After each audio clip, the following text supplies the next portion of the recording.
stung. You ate something you weren't supposed to. At least you're feeling better now, so that helped. I give you some medicine. Aww.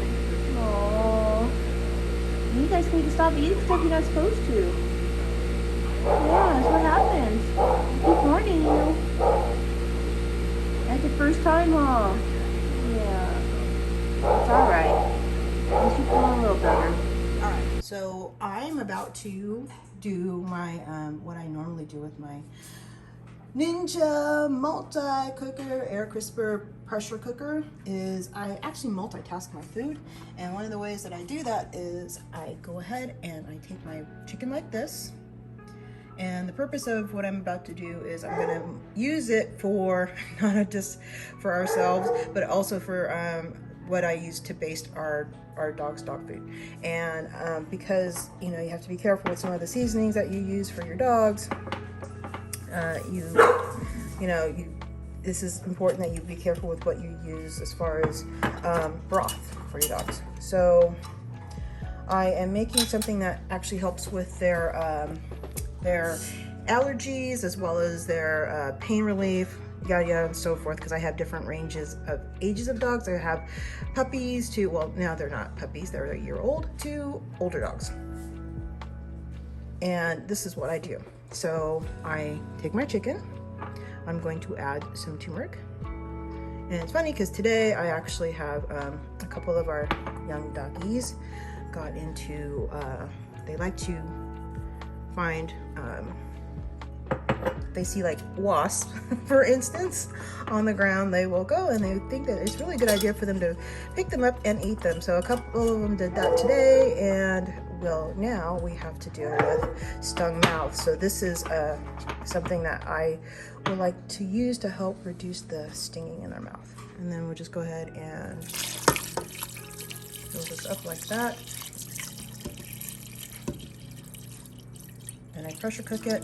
Now the good thing about this is how I also make my, this is another way of making your broth stock as well. You can use whatever type of seasonings that you want to use in your broth stock, but this is the seasonings that I'm using to make it as my multitasking broth stock, for not only for, you know, broth for my animals for medicinal reasons, but also for ourselves for like my soup stock and that sort of stuff. So you just do that. I just make sure I cover the meat completely. Now, normally when you're steam cooking with a Ninja, you don't cover it necessarily, because you only would need a little bit amount of water, and it produces it between that and the extra juices that it has with whatever meats that you're using. It'll actually, you know, produce its own amount of stock. But for what I'm doing today, which is also going to use them for broth soup bases, I actually cover it over the meat. Okay. And then now I do that, I put my lid on for steam cooking, like so. And then I turn this on, pressure, do it again, pressure, select, high, and then I'll just put this on. And this will be ready to cook in 35 minutes because of the amount of water that I have in there. Less than that, it'll be about 25. But for the amount of water, I'll put it in for 35 minutes, and then that'll be done, and then it'll be ready to administer the meat for other reasons. All right, and there we go. All done. Make sure that this is over to the left so it can seal and pressurize, and then once this is all pressurized, then the counter will start. Not until then, okay? All right, so there it is. It is on warming time. It's been 13 minutes. Yeah, sorry, I had to do some other stuff. You know how it is, but there you go.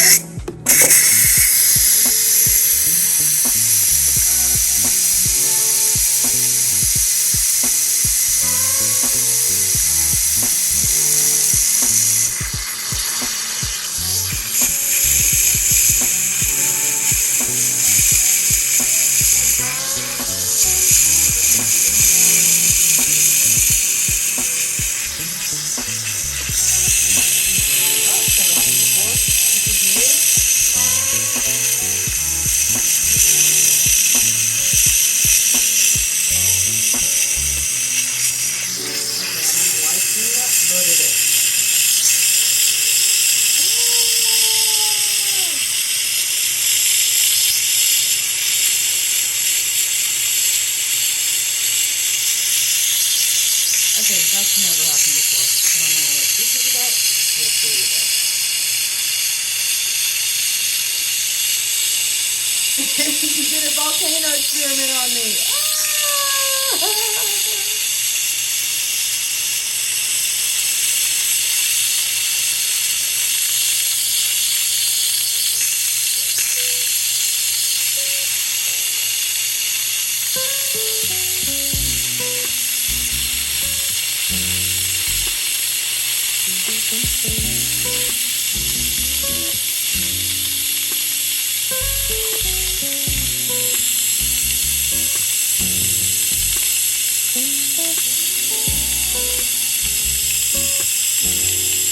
Oh, there you go.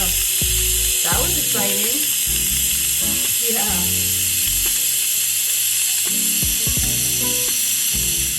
All right, so I was talking to Mr. Rose. She's like, look, hon, look what happened.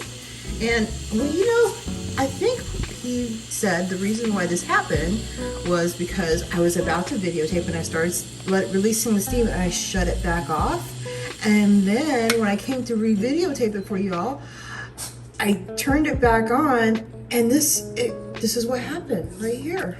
So maybe that was the problem. So FYI people, if you happen to do this, if you start releasing the steam, then once you start it, do not try to turn it back off and then restart it again. Once it starts, you leave it.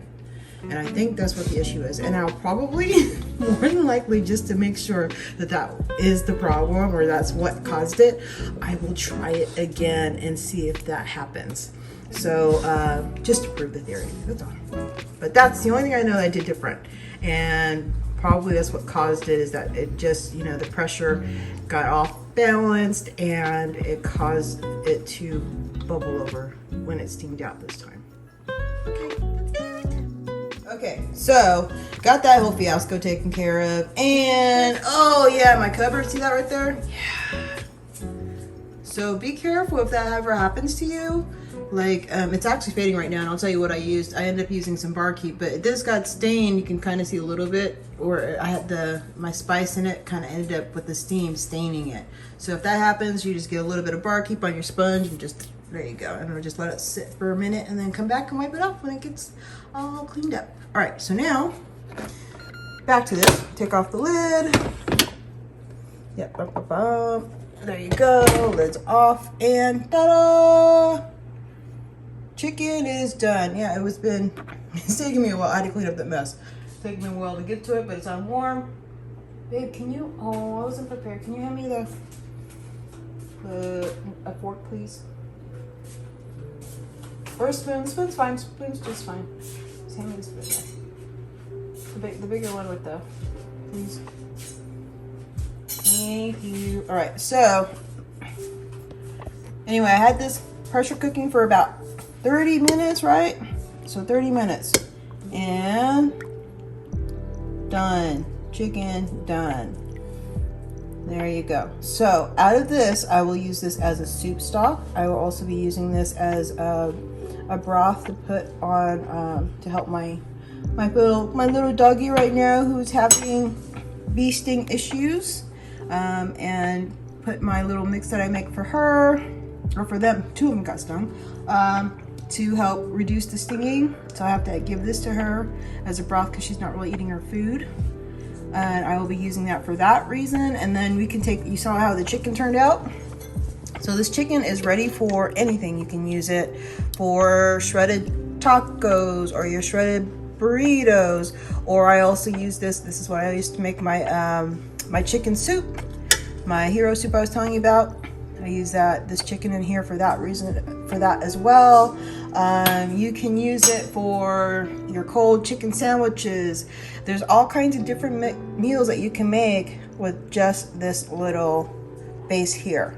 Okay, and that's what I wanted to share with you today, how you can multitask it. There you go. All right, so there you go. I went ahead and I just separated a little bit off for the broth that I'm going to use for my doggies, for their dishes. And another a little bit of tip for you. as far as containers are concerned, you know those sandwich containers that you get, you know those lunch meat sandwich containers, they actually make really good storage containers too. I know, offbeat, random, but if you always want to, you know, if you're like me, I like to, you know, recycle things as much as possible. And if it's useful for you in your kitchen, these guys make great little containers that you can use to store your food and whatnot. All right, so there you go, little tip.